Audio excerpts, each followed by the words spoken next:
For just 1 minute, please pay your full attention.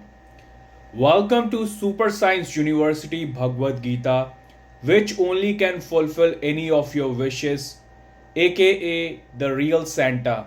Plus, it is the permanent solution to any of your problems. It answers every possible question. It will give you permanent happiness with your freedom in the end.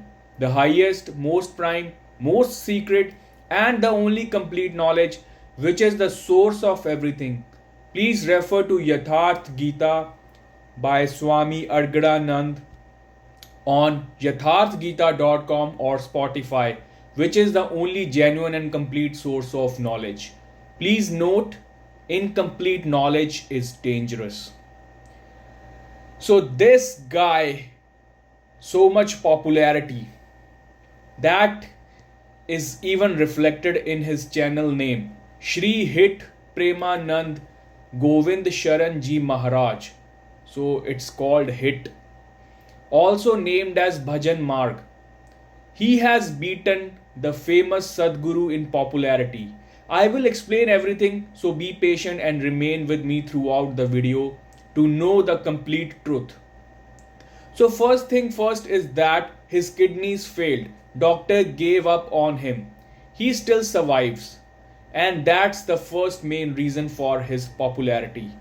People started making a hype and started saying God has saved this saint and he was saved for us. Even he mentions himself that God has saved me. If I say he was not saved by God, and who has incomplete knowledge will only believe in these hypocrisies. So what was he saved by? So was he saved by accident? No.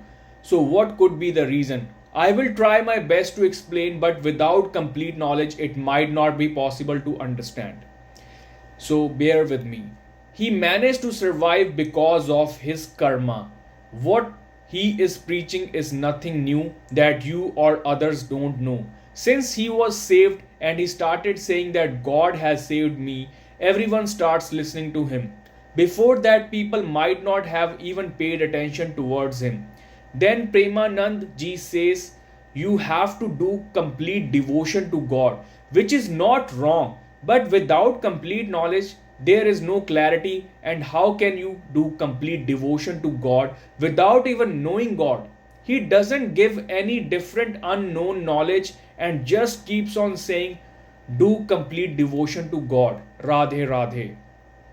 You and others might have more knowledge than him, and there is more knowledge outside. In many videos of him, I found him so innocent. He has very little knowledge. He is just an innocent person. It might be a little difficult to digest, but God actually doesn't perform any work.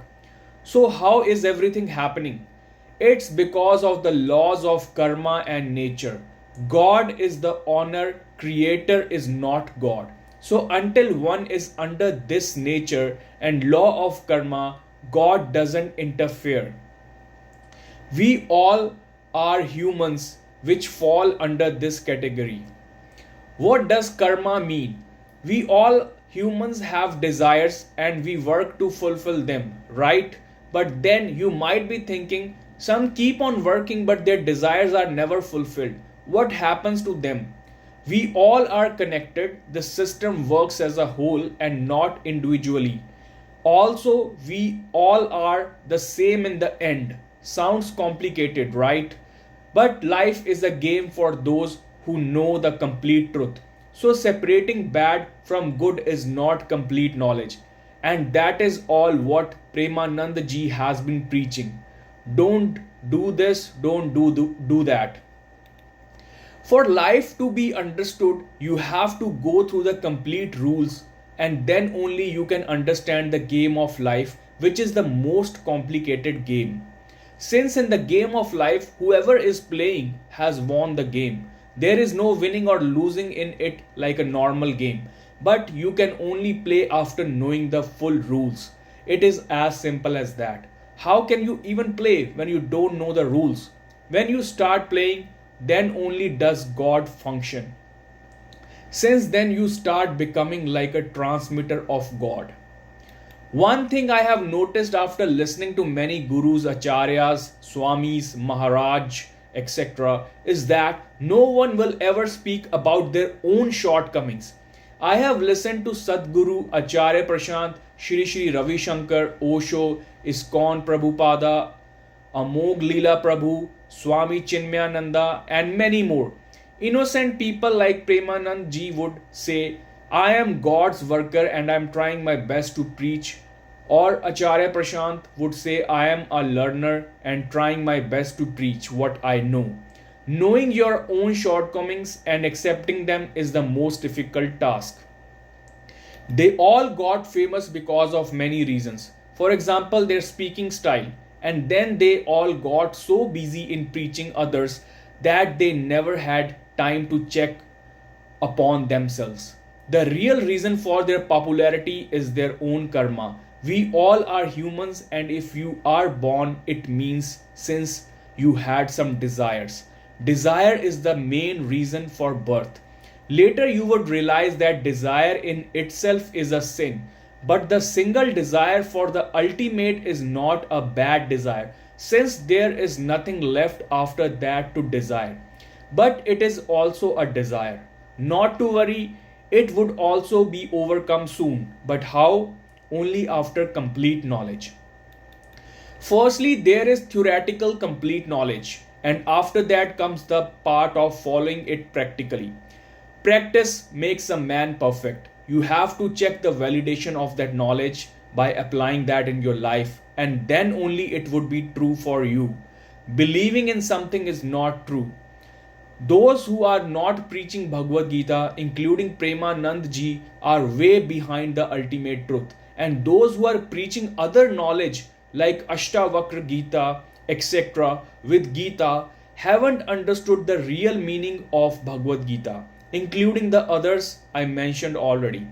Only Swami Adgaranand has spoken about his shortcomings, and all his preachings is about Bhagavad Gita, because he understood that Gita is complete knowledge. So why to preach anything else with it? ISKCON would say Bhagavad Gita is a bachelor's degree and Bhagavatam Puran is a PhD degree. Since Gita is spoken by God himself and Bhagavatam is spoken about God via his devotees, and a devotee is higher than the God himself. Does it make any sense to you? They also claim that we all are humans and are separate from God and will always stay separated. Only ISKCON are authorized gurus to preach Gita, and rest of the sources are not genuine. All they are trying is to limit you in their circle. That's what they have been doing. Everyone is speaking some good points, but no one has complete and genuine knowledge these days. For example, Sadguru will say some good points. Shri Ravi Shankar here will say some good points, and people would listen to them for many reasons. But the main reason is missing. How could you preach when you yourself don't know what is complete knowledge?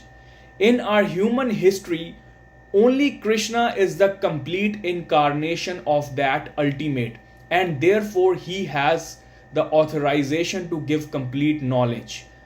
Your primal focus must be on the knowledge, and then only the means, which is Krishna, will make sense to you.